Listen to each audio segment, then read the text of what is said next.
mag-secret file ay ilike mo muna ang video na to at mag-subscribe na sa aming YouTube channel. Don't forget to click the notification bell para hindi ka nahuhuli sa latest episode ng DJ Raqi's Secret Files.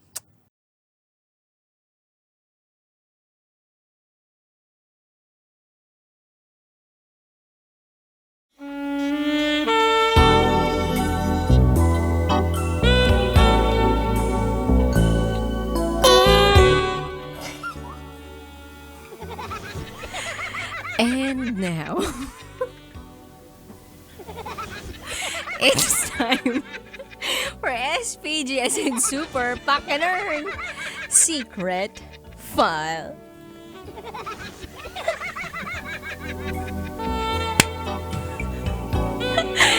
Hindi ko napatay!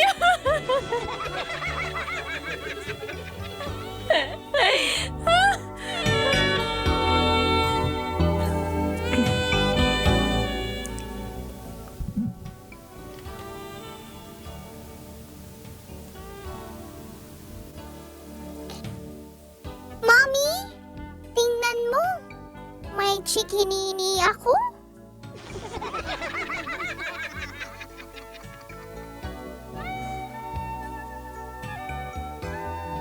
Hi, DJ Raqi. Itago mo ko sa pangalang Pretty. At ito, ang aking SPG as in Super Wagner Secret File. Tandang-tanda ko pa, nasa grade 1 ako noon.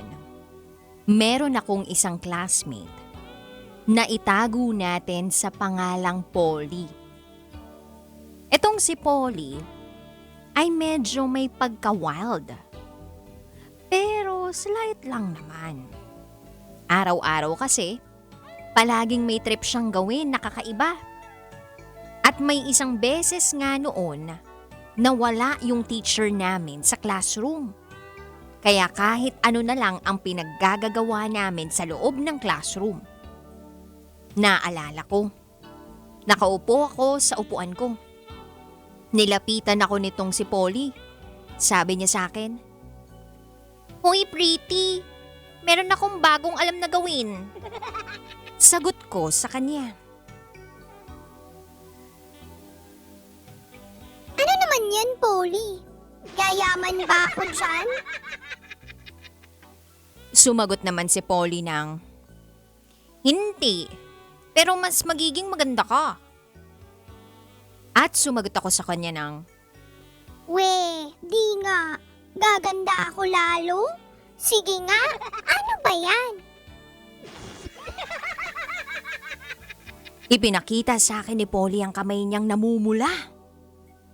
Sabay sabing, "Eto, marunong akong gumawa ng chikinini." Yung mga classmate ko, nagtinginan na rin kay Polly. Kasi proud na proud siya sa sarili niya. Kaya namang lahat kami na walang mga alam. Sobra namang na-amaze. Bilib na bilib kami noon kay Polly. Naalala ko pa, sobrang dami kong classmate na gusto rin magpagawa kay Polly ng chikinini. Kaya itong si Polly, pinapila ang mga classmate namin gustong magpa-chikinini. Tapos, isa-isa niyang sinipsip ang mga kamay nila hanggang sa mamula. At yun na, chikinini na. Pero iba ang naisip ko, DJ Raqi. Hindi lang kamay at hindi lang braso. Gusto ko dito sa balikat ko para ipakita ko kay mommy pag uwi ko mamaya. Kaya sabi ko kay Polly, Uy, Polly, ayoko ng kamay lang. Gusto ko dito sa balikat. Sabi ni Polly, sige, mamaya. Pero hindi na ako nakapaghintay, DJ Raqi. Kaya sabi ko, Hindi na, wag na mamaya, Polly. Ngayon muna ako lagyan ng chikinini.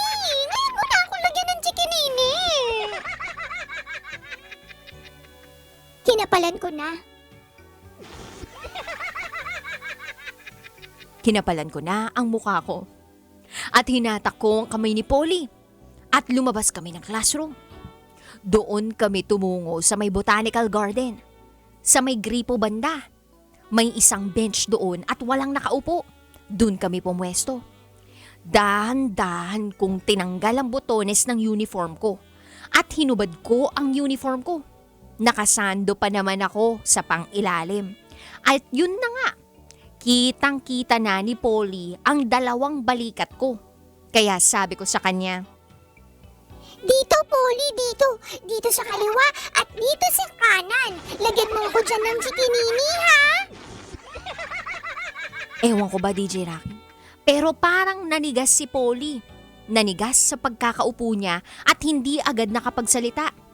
Sabi niya sa akin, Pretty, parang di ko yata kaya yan. Pero sagot ko sa kanya, Kaya mo yan, Polly. Lalaki ka naman! At yun na nga.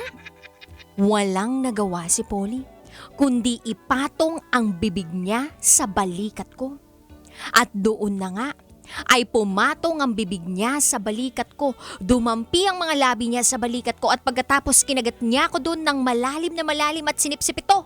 Ako naman ay napasigaw ng,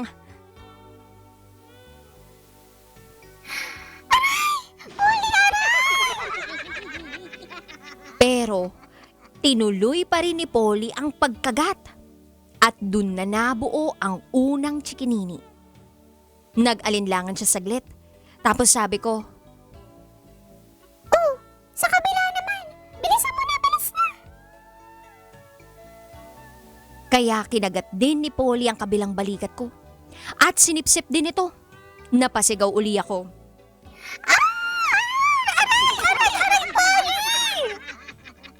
At yun na. Natapos na ang kanyang obra sa dalawang balikat ko. Pagbalik ko sa classroom, nakita ko sa salamin ang dalawang chikinini ko. Pulang-pula, sariwang-sariwa. Pag-uwi ko sa bahay, pinakita ko sa mami ko ang mga balikat ko. Sabi ko, Mami, tingnan mo. May chikinini ako. Gawa yan ni Polly. pero imbes na matuwa siya, nakatikim ako ng 2 hampas ng walis tambo sa puwet ko. At ang sabi ni mami sa akin, sa susunod anak, wag mo na yang uulitin ha. Wag kang magpapakagat kung kani-kanino. Kahit sa classmate mo. Bastos yan, bad yan. Sabay walk out si mami. At ako naman, napaupo lang. Nagtataka ako kung bakit ganun ang reaksyon ni mami. Akala ko'y magagandahan siya sa mga chikinini ko. Ay, hindi pala DJ Raqi. Kaya ayun, hindi na ako ulit nagpa-chikinini kay Polly. Pero ngayong medyo tumanda na ako, hindi na bago sa akin ang magkaroon ng chikinini. Maya't maya ba naman? Ginagapang ako ng jowa ko. Makakatanggi pa ba ako sa chikinini? At saka, masaya lang balikan ang trippings ko nung bata ako, DJ Raqi. Pero sana, mag-ingat talaga ang lahat sa chikinini. Yung iba kasing chikinini, hindi na raw gumagaling. Pumipeklat pa.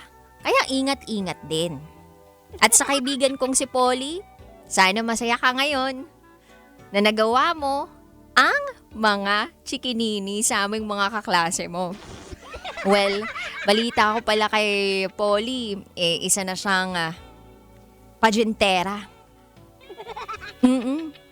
Magaling na rin pala talaga siyang sumipsip. Kaya pala bata pa lang, meron ng future agad. Basta, huwag magpapahalik kung kani-kanino ha. Baka mamaya, hindi ka lang kagatin. Baunan ka pa. Baunan ng maitim na peklat. Hanggang dito na lang po. Salamat DJ Raqi. Muli, ako si Pretty. At ito, ang aking SPG. As in, super, back secret, fun.